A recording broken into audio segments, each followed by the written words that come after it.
Power of attorney form problems. My name is Rufus. I'm the notary dude here in Los Angeles, California. I process a lot of general notary work and I process a lot of power of attorney forms.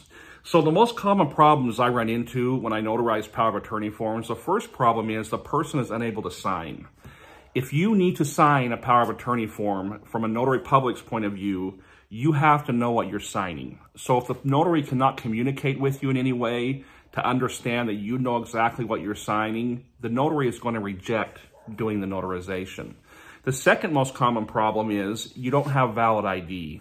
So in the state of California, in order to notarize a power of attorney form, you have to have valid ID. And that ID needs to match up with the name that is on the power of attorney form. So that means if you have the document itself, and if you have added a middle name or a last name before, and it's not on your ID, they can't notarize that, even though you might have done a total name change. Your ID, typically a driver's license or a passport, cannot be expired, and it needs to match up with the name that is on the power of attorney form. So the number two most common problem is there's no ID to prove exactly who you are.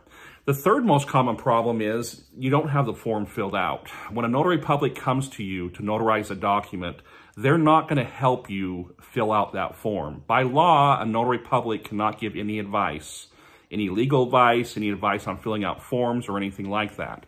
So you're going to have to make sure that that power of attorney form is totally filled out before they get there. I'm talking about the initials, the stuff you need to write in on the lines, etc.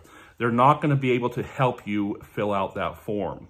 And probably the most common problem in dealing with power of attorney forms is the individual is not capable of actually signing the document. So typically a notarization goes like this. The notary looks at the document, they look at your ID. If both match up, they'll tell you to sign the document.